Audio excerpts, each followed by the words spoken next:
In this video, I'm going to introduce the second part of the lecture for week 2. In the first part, we looked at the various transaction systems that businesses typically use. Ones that every business uses, like transaction processing and management information systems and accounting systems, and some that only perhaps bigger companies will use, such as decision support, executive information systems, data mining and data warehousing. In this lecture, we're going to look at the various types of hardware that is needed to support these transaction processing systems. So let's start off with transaction processing. The transaction processing involves capturing quite a large amount of data every transaction that the company carries out during every day of every week. Now, this information is then going to be recorded somewhere. Now, typically, a transaction processing system is going to involve some sort of database.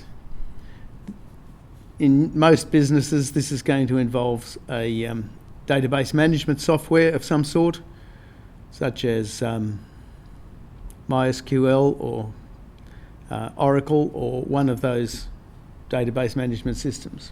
Of course, Microsoft has one too, SQL Server. So that information is going to be captured, and there's going to be one row in the database for each transaction.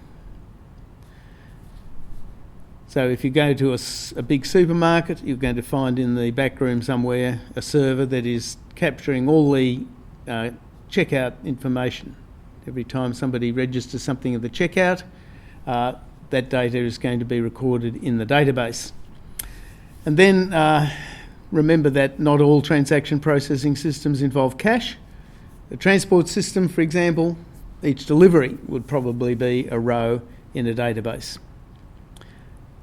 Usually logistics systems are a little bit more complicated than just cash transactions, but the principle's much the same. So that database is going to be stored in either in a desktop, but usually in a server of some sort. Now, the management information system, in that system the managers are going to be looking at a summary of the transactions. Not every transaction, but for example, how many packets of Kellogg's cornflakes did we sell today? Or did we sell more Kellogg's cornflakes than last week? And so that information is going to be drawn from the transaction database, and then it's going to be summarised, and that's all going to be presented to the manager in the form of a report. And if you look at the little video about management information systems, typically they are set reports. You get the same report each week, and usually a printout, and the managers go and look at the particular part of that printout that they want. A more advanced system might have an on-screen query, but typically they are printouts. So that's the bread and butter of most transaction processing systems and management information systems.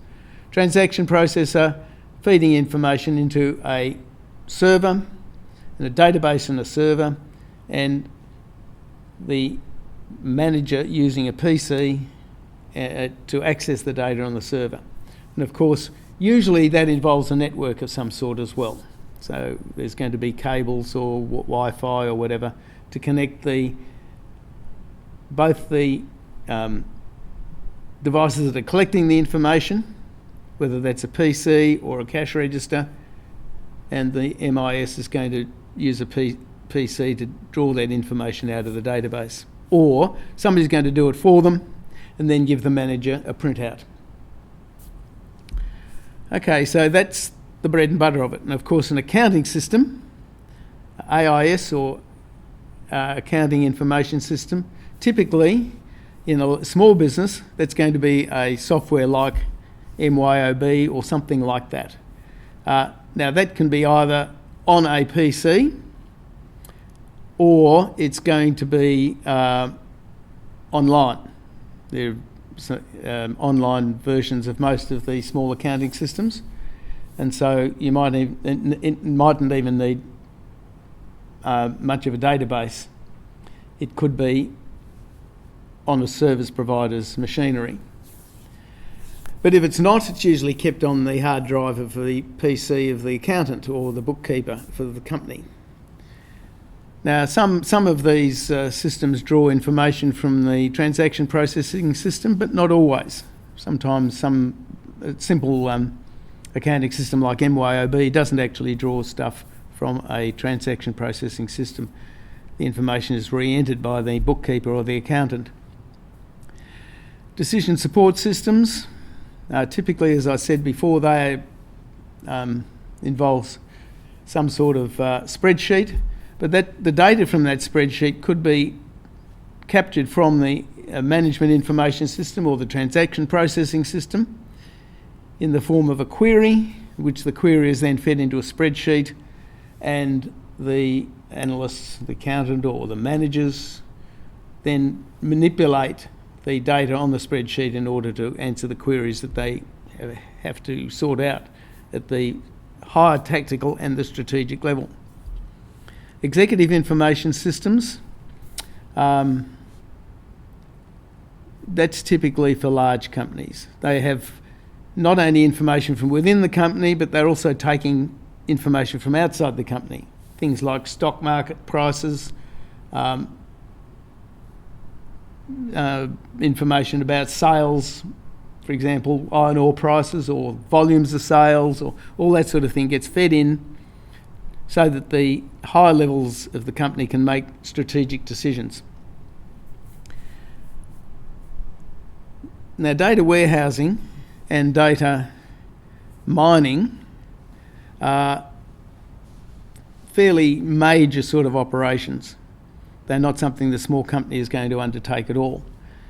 So data warehousing is typically when you have a large company, they have all sorts of systems, not all of which talk to each other very well. For example, Australia Post has mail sorting machines. The mail sorting machines collect information about the parcels and the letters that they're going past them, but they don't talk to any other systems. And a data warehousing system might take information from the mail sorters and combine it with information from truck movements or aeroplane movements, packages put on aeroplanes. All that sort of thing could be gathered together from a lot of different systems and drawn together into a data warehouse.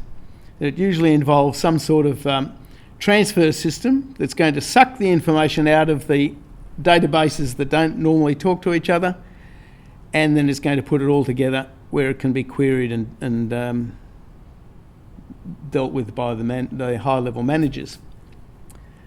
One thing I didn't mention in the last video, and that's enterprise resource planning systems. Now, you could think of an enterprise resource planning system as transaction processing, management information systems, accounting systems, all on steroids, all gathered together into one place. Now, typically, ERP systems are big, expensive, huge. A company that I worked for once spent $250 million setting up an enterprise resource planning system. It was one of Australia's biggest companies, so you wouldn't find that in most companies, that sort of money being spent. There are ERP systems, or poor man's ERP systems, available at the lower level of the market. Again, they're going to do much the same thing. They're going to combine things like transaction processing, warehousing, order processing, cash in, cash out, sales, all those things rolled in together. So that's an enterprise resource planning system. Now, if you're a large company, you're going to be using a mainframe, probably, or a bank of servers all together. to support that sort of thing, a big network. A smaller company, again, it's usually done with a server and a whole lot of PCs that are going to be querying that server in order to run the ERP system. Usually the servers required for ERP systems, even small ones, require fairly high-powered, the top range of servers or small mainframes. So I think they'd give you a bit of a rundown. If you go through the notes, you'll find all the information I've just talked about there. Try and understand what sort of hardware is required to support each level of the system. So we'll see you in the lecture.